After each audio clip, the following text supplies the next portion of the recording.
So, my name is Paula Brugger. I'm a psychologist, registered with the Australian Psychological Board.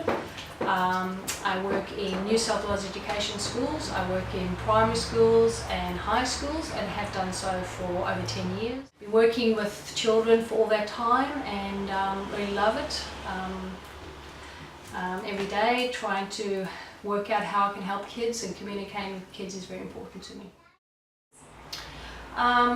Being a psychologist has lots of preconceived stigmas attached to it, so a lot of parents, children, teenagers don't necessarily want to go and talk to a psychologist or counsellor because of the preconceived ideas. How you overcome it is, hopefully when they do come into your office, you try and put them at ease by explaining that it's perhaps giving a better definition or a better explanation as to what you really do rather than what they think you do, because once they work out what you really do, I think it helps get rid of those preconceived ideas. The most important characteristics in order for you to be an effective communicator would be, the most important thing I think is a good listener. You have to really listen to what somebody's saying. Just not hearing what they're saying, but listen to what they're saying. And like I said before, listening to what they're not saying too is very important. I think in being patient, you have to be willing to wait and be patient to hear what they're going to say. It might take them a long time to say what they're going to say, so it's not, okay, here I am, tell me what it is, let's get on with it. So it's about patience, listening.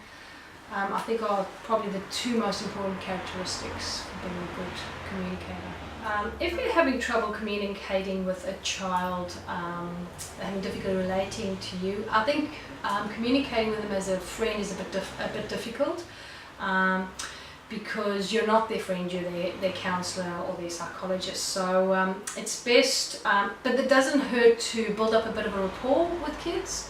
So keeping the conversation very casual, just to try and get them to know you and feel comfortable with you, because that would definitely help open them up to communicating with you. Perhaps putting people at ease is a good way of trying to ask a personal question without being intrusive, by explaining that the information they're going to give to you might be personal, but maybe the benefit of passing on that information to you and communicating that information with you, and perhaps explaining to them how that personal information can be useful for their child, or if it's a child communicating with you, trying to explain why it's important for them to tell you that information, how it could help them in the long run, is probably, so putting some perspective onto why that information is important, even though it may be intrusive to them. Oh, the consequences can be very severe if they're not a good communicator. I'm working with small children, but I've worked with teenagers before, so working with teenagers who are